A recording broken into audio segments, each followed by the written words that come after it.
Buenos días, mi nombre es Antolianis Aguilera y soy estudiante de Medicina de tercer año, sección 3, de la Universidad Nacional Experimental de los Llanos Centrales, Rómulo Gallegos.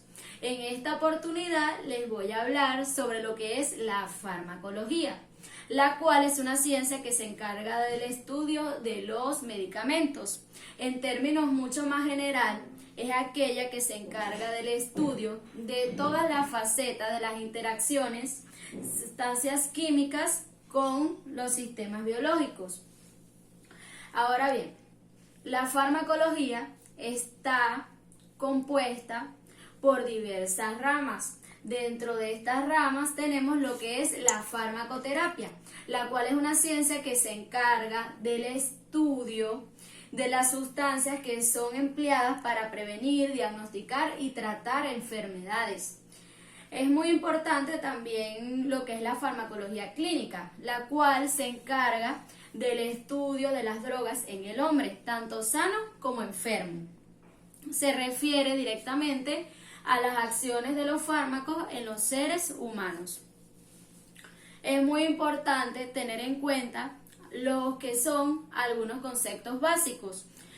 Dentro de ellos tenemos lo que es un fármaco, el cual es el principio activo capaz de generar procesos fisiológicos tanto beneficiosos como adversos. También tenemos lo que es un excipiente, el cual es una sustancia que permite la forma del fármaco hasta llegar a su sitio de acción, es decir, su órgano diana. Un medicamento es una sustancia química que al interactuar con los sistemas biológicos es capaz de curar o de curar las enfermedades médicas. Bueno, hay que saber de dónde vienen los fármacos.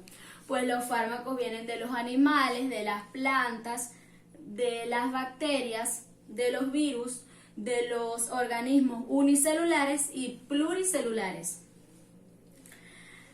Habitualmente, un fármaco debe atravesar una serie de barreras para que pueda acceder al sitio en que se ha de realizar el efecto, así como también para que pueda llegar a producir su posterior eliminación.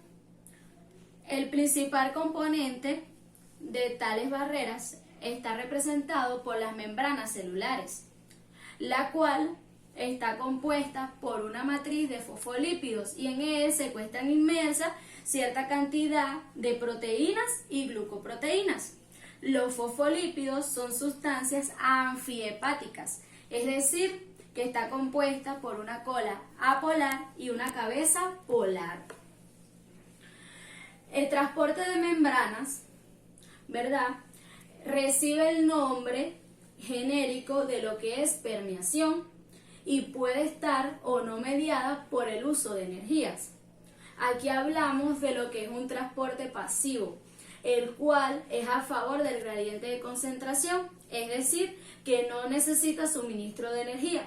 Y aquí vamos a tener lo que es la difusión simple y la difusión facilitada. También hablamos de lo que es un transporte activo, el cual va en contra del gradiente de concentración y necesita suministro de energía.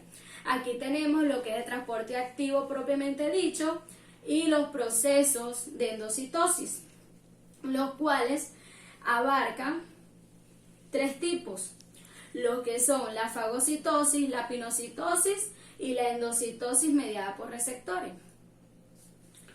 Ahora bien, cuando hablamos de farmacocinética, se define como el enfoque cuantitativo del comportamiento de los fármacos en el organismo, es decir, cómo se procesa el fármaco. Aquí vamos a hablar de lo que es la absorción, la cual se define de una forma sencilla como el paso de una droga desde el sitio de administración hasta el riente sanguíneo. La administración implica la manera por la cual un fármaco es introducido al organismo y puede darse por diferentes vías, las cuales las voy a mencionar a continuación. Una de estas vías es la vía enteral, la cual se usa el tracto gastrointestinal para dar entrada a la droga. Aquí tenemos lo que es la vía oral, la cual es la más utilizada de todas las vías enterales y es la de elección para el tratamiento ambulatorio. El fármaco se ve sometido a procesos digestivos de manera semejante a lo que sufren los alimentos. Es decir, ya que el fármaco ha de pasar por la circulación portal y existe la posibilidad de que sea parcialmente metabolizado por el hígado, y esto sucede antes de llegar a la circulación sistémica, por lo tanto puede reducir la biodisponibilidad de un 50 a un 25%. Cuando hablamos de vía sublingual, se refiere a la colocación de ciertas presentaciones de fármacos bajo la lengua, para que estos atraviesen la rica red venosa de esta zona, pasando a la circulación. Cuando hablamos de una vía rectal, se refiere a la colocación del fármaco en el recto, para que las mismas puedan pasar a la circulación por la red venosa hemorroidal. También tenemos otras vías de administración, como lo son las vías parenterales, que son todas aquellas vías en las que se evita el paso por el aparato digestivo, con especial referencia a los inyectables. Aquí tenemos la intravenosa. Se refiere a todas aquellas vías en las que se evita el paso. Es una vía parenteral por excelencia e implica la previa disolución del fármaco con un líquido y se administra directamente en la circulación. La intramuscular es aquella que es de rápida acción, se coloca en el cuadrante superior externo del glúteo, en el deltoide y el vasto lateral de la pierna en niños menores de 3 años. No se aplican en pacientes con problemas de coagulación y se usa para analgésicos, antiinflamatorios, antibióticos y corticoides, etc. La vía subcutánea. La vía subcutánea se usa para vacunas, heparinas e insulinas. La intradérmica se usa para pruebas cutáneas, vacunas, entre otras. Cuando hablamos de vía epidural, es una vía de uso para zonas localizadas, cuando se quiere evitar el paso por la barrera hematoencefálica. Se usa para la administración de antimicrobianos y anestésicos locales. Tenemos también lo que son las vías intraarterial, las cuales son vías que se toman para pacientes con cáncer, con problemas cardíacos o pacientes de diálisis. Tenemos otras vías, las cuales están la tópica, que el sitio de administración de la droga es el sitio donde se pretende lograr su efecto terapéutico. Aquí están los preparados oftálmicos y los dermatológicos, etc. También tenemos la vía respiratoria. En este caso se administra la droga a través del tracto respiratorio, como aquí se utilizan los broncodilatadores, etc. También tenemos la vía percutánea. Es cuando se administran fármacos sobre la piel, como por ejemplo los parches de nicotina, para calmar los síntomas de la abstinencia por el tabaco. Una vez hablado lo que es el proceso de absorción, vamos a hablar ahora sobre lo que es la distribución. La distribución de los fármacos puede definirse, entre otras formas, como la llegada y disposición de los fármacos en los diferentes tejidos del organismo. Es muy importante tener en cuenta que los compartimientos del organismo están divididos en central y en periférico. El central está constituido por tejidos altamente irrigados, como el plasma, los pulmones y el corazón, etc. Y el periférico está constituido por tejidos menos irrigados, como la piel, el tejido adiposo, tejido muscular, entre otros. Cuando hablamos de metabolismo, puede definirse de una manera general como la transformación química de sustancias y habitualmente está mediada por enzimas. El metabolismo de los fármacos generalmente se puede realizar en el hígado, pero también puede realizarse en el estómago, en el plasma, en el intestino y en los pulmones y en el cerebro, etc. Cuando hablamos de biodisponibilidad, estamos hablando del grado y la velocidad de una forma activa accede a la circulación y alcanza de esta manera su lugar de acción. Para culminar con lo que es la farmacocinética, tenemos lo que es la excreción. La excreción puede definirse de manera general como el proceso de remoción del fármaco desde su metabolito hacia el exterior. Tenemos lo que es una excreción hepática, la cual se produce por el paso del fármaco de la bilis y por ende a la excreción renal. Y tenemos también lo que es la excreción renal, que incluye procesos positivos y negativos de la fisiología normal del riñón.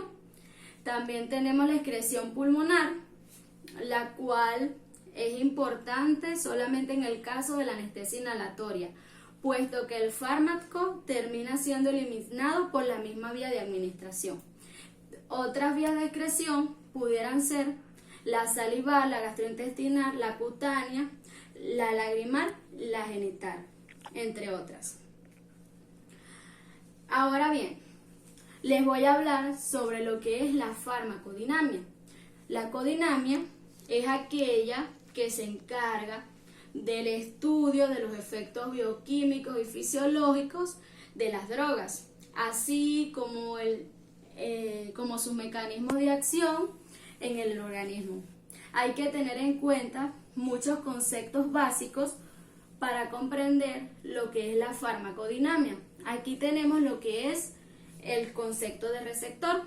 Se define como el componente de una célula u organismo con el cual interactúa el fármaco, iniciando la serie de fenómenos bioquímicos que llevan a la consecución final del efecto. El efecto es toda modificación bioquímica o fisiológica que produce una droga sobre el organismo. La clasificación de los fármacos que se unen a receptores abarca lo que son los agonistas y los antagonistas. Los agonistas activan al receptor para que emita una señal como resultado de su unión con él. Otros suprimen las señales basales. Aquí tenemos los no convencionales, los cuales aumentan la proporción de los receptores, y los inversos, que estabilizan la conformación inactiva del receptor y actúan de forma parecida a los antagonistas no competitivos. Cuando hablamos de antagonistas, se unen con receptores pero no activan generación de una señal, es decir, interfieren con la capacidad de un agonista para activar el receptor. Según el tipo de unión al receptor, hay dos tipos de antagonistas: los no competitivos y los competitivos. Los no competitivos se ocupan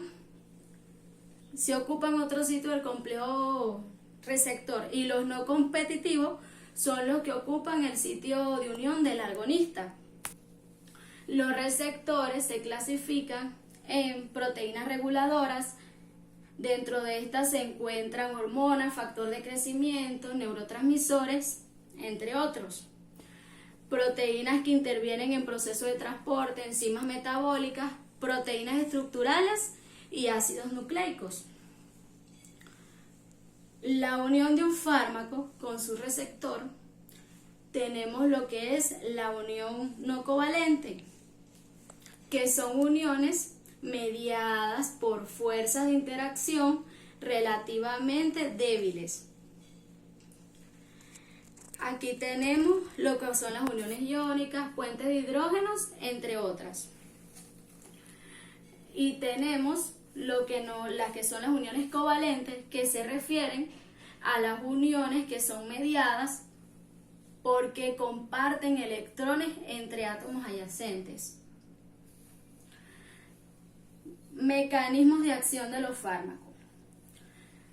Son un conjunto de procesos que se generan en la célula debido a las acciones de las drogas sobre el organismo. Comprende la reacción bioquímica o fisiológica que es alterada en presencia de la droga. Aquí tenemos lo que es la interacción medicamentosa, que son aquellas respuestas farmacológicas que no pueden ser explicadas por la acción de un solo fármaco, sino que son debidas a los efectos de dos o más sustancias. Tenemos el sinergismo, el cual es un aumento de la acción farmacológica de una droga por empleo de otra. Tenemos sinergismo de suma y de potenciación. De suma, cuando es producido por dos fármacos implicados en una respuesta, es decir, tienen actividad por sí solos. Y de potenciación, se considera que solamente uno de los fármacos presenta actividad intrínseca. Y tenemos lo que es el antagonismo, que es disminución de la acción farmacológica de una droga por el empleo de otra. Bueno, ahora bien, cuando hablamos de tolerancia, nos referimos a que es la disminución de la respuesta de una persona a un fármaco y se produce cuando éste utiliza repetidamente y el organismo se adapta a su presencia. Cuando hablamos de acumulación, hace referencia a cuando se administra un medicamento en intervalos tales que el cuerpo no puede eliminar la dosis antes de inyectar otra. Cuando hablamos de hipersensibilidad, es una reacción adversa provocada por una respuesta inmunológica. Y cuando hablamos de taquifilaxia, es la disminución paulatina de la acción de un fármaco con las sucesivas administraciones. Pues bueno, también es muy importante resaltar los tipos de efectos farmacológicos, obviamente en el organismo. Efectos primarios, efectos secundarios, placebos, colaterales, tóxicos, letal e indeseados. Muchas gracias. Esto fue todo. Los invito a quedarse en casa, a tomar conciencia de que esta pandemia que está atravesando el mundo no es un juego. Así que quédate en casa. La prevención viene desde adentro. Gracias.